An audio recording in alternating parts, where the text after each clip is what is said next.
Hello everyone, my name's Carson. I'm with Dalet Digital Media Systems. If you don't know what we do, we design asset management systems, which sounds super exciting, and we're not going to talk about that today. What we are going to talk about is IMF. IMF is an invention of the ETC. It's since been standardized by SMPTE, and we've been doing some pretty exciting things with it at Dalet, and we think you should be as excited about it as we are. In case you don't know about IMF, IMF is the interoperable master format, generally used for television and film masters. It's based on digital cinema packages. That means that you've got a packing list and an asset map, and the most important thing is you've got a composition playlist. That composition, there we go. That composition drives all of the assets underneath it. The media assets themselves can be tracks such as images, moving pictures, audio, text. They can even be segments and markers. What IMF promises to be able to do with all of this nice complexity is an on-demand creation of any number of deliverables from one single master package. And it also promises that we'll have simple interchange of all of our master packages, including supplemental only packages. Now, if you're not sure what that means or why that's exciting, you can tune out for about 22 minutes. Otherwise, stay tuned. You also get reduced storage footprint, mostly because of those supplemental packages, and we'll come to that right here at the end. What Dalet's been thinking about as it relates to IMF and even beyond IMF is how can we use concepts like this to reimagine what's going on inside of a media factory? And just like a lot of the other presentations today, we've been thinking about not just replicating what's going on inside of a studio or a broadcast facility. We've been talking about how do we take and make new technological possibilities available because of things like cloud, which, as we know, has many different, definitions. It means that if there is virtualization and scalability and flexible deployment locations, we should be able to do things differently. What we've been looking at for our customers is they want to take advantage of their agile infrastructure. They want to be more creative. They want to be more mobile. They want more business to be available to them. And that comes mostly in three different ways. One is they want to have a hybrid operation using infrastructure or platform as a service, and we've enabled that. Some of our customers want to be able to run natively on a cloud service provider. This is also okay. The more common workflow that we're seeing is where they want to move portions of their media workflows directly to the cloud, and just those edges operate there, whether that's ingest or egress. What we've done at Dalet, if you don't know, Dalet purchased Amberfin a little bit ago, and we've been using our Amberfin IP to push individual marketplace apps out onto both AWS and Azure. As it relates to IMF, we've pushed an IMF Maker up to both of those marketplaces. It's available actually to use right now.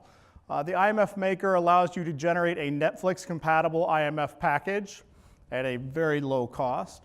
It allows you to push your content, use the Amberfin transcoder behind that, and create all of the nice IMF-y goodness that's necessary to push out to Netflix. The original Amberfin standards converter engine, which Amberfin was known very well for many years, is also available as a marketplace app. So you can now use that for all of your frame rate conversion needs on demand. How did we enable some of these things to get pushed out to the cloud? We didn't just take a big instance of our transcoder or our asset management database and push that out to AWS. We started with our workflow engine. This is a BPM-compliant workflow engine built on something called Activity. And we built individual stencils for each of the processes in Activity that allow us to publish those to a cloud service provider like AWS. And then we can build these workflows and push individual workflows to AWS instances, in this case an EC2 instance or an Azure Compute instance. So those instances have things like, give me the IMF defaults out of the metadata that I'm being pushed. And there's a stencil that does all of the JPEG 2000 transcoding, and one that actually does the actual asset map creation. And then there's a separate stencil that calls out to Photon, does the final QC, and then you can connect, if you'd like, a S3 push directly to your external bucket. Beyond just simple IMF generation, what else is possible if we're going to take those kind of possibilities with IMF and what we've done around stencils and microservice-based architectures? IMF today is a little bit of a management mess. Okay? Today, IMF is very much possible to create. And when it's created, it kind of looks like this. There's a master package at the top, and then you create some nice supplemental packages. Maybe you want to add a French language master. Maybe you want to create an Italian language master. Maybe now you need an airline edit. Each one of those supplemental packages, it's small. It's referencing the master package, but it just creates another folder entry for me to manage. And how are most of us managing that today? Spreadsheets, email, folder trees. I know it's shocking, okay? It still happens. This is the vast majority of IMF that I see in Studio Archives today. Doesn't matter where it is, okay? So what do we have going on? We've got some real problems with IMF. There's no inherent linking between the original version, that master content, and the supplemental versions that are out there. Okay, so go back to those file trees. If I move that supplemental package that says supplemental airline edit to a different place in the file tree where it loses its reference to where the original video is, that supplemental package has no reference to get back to where it belongs. And now it's an orphan. And unless I have somewhere else written down, and I can remember where the spreadsheet is and which row in the spreadsheet that's at, there's no way to link those back together. That's an awesome way to run my Studio Archive, right? There's also no defined naming convention for those folders. So not only is it possible to screw this up, it's actually very capable. It's easy. It's difficult to track the intended use of the package because there's no enforced naming convention. I don't have to call that thing airline edit. I don't have to say this is my Spanish language master. I could have called that folder ABCDEFG, okay? It makes it difficult to discover packages. Where IMF told us that we could have easier interchange and have the ability to push all of these nice multiple versions, that's great, and it is possible, but not without finding what you want to use first. So you've got two problems. You've got one, sheer volume. Okay, as Studio Archives convert to IMF, this is a lot of additional versions that are getting created, a lot of additional folders. And that second problem is we've got a problem with creating links between the original version, that master video, and the supplemental packages for any given title. Fortunately, the solution to both of these problems is actually inside the IMF standard itself. The critical links exist right inside the IMF package with the UUID and the content title. The UUID itself is a unique identifier. I assume in a technical audience we don't have to go into how it's unique and how that's generated. We're all good? Excellent. And there's a piece of metadata in there called content title. We haven't seen a studio yet that doesn't not use the same content title for all of their versions. So thankfully, across any version, whether it's the original version or the supplementals, we have the same content title.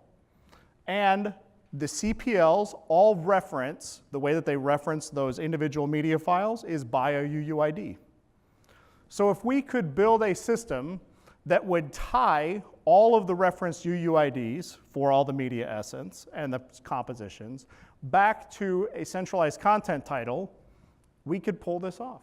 And we could make IMF fairly simple to use, which is what we've done. We know that links enable a title hierarchy, right? So if I've got two different CPLs inside of an IMP, a master package, that first CPL can reference a video, the audio, and let's say English text.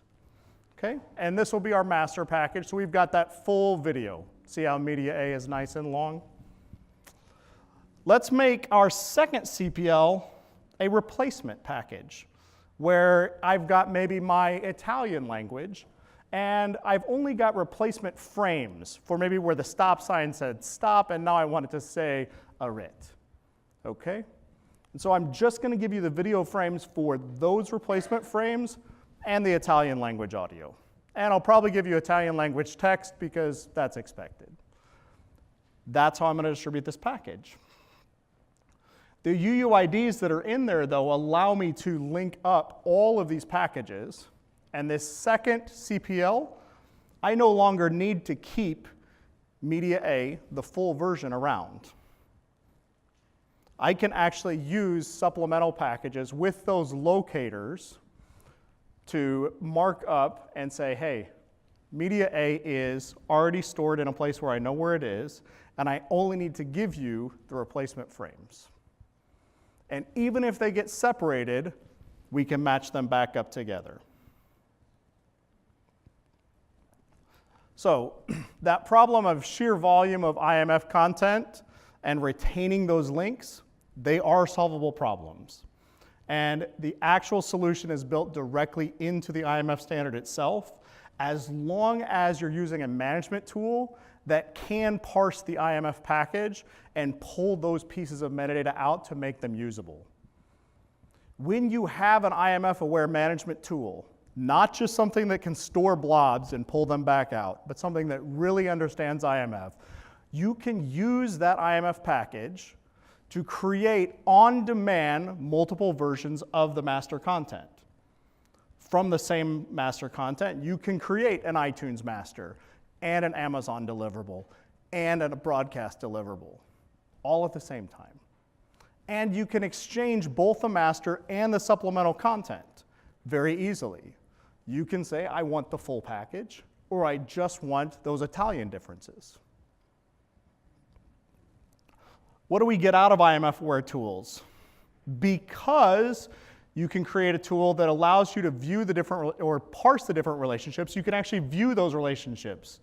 Here on the right, we're using a view that actually shows us visually the composition playlist and all of the contents that it's referencing. I could just as easily have started from, show me from this track all of the CPLs that it's being used in. So that if I replace this English language audio, how many of my CPLs do I have to reissue? I could use this same view to say, I distributed this to Technicolor in Switzerland. Have I also already sent them the original version? And if I haven't, let's do that. On the left, we're actually allowing the ability to remove those folder naming conventions.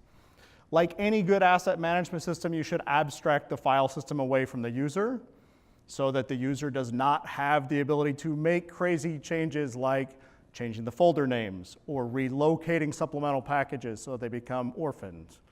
Okay.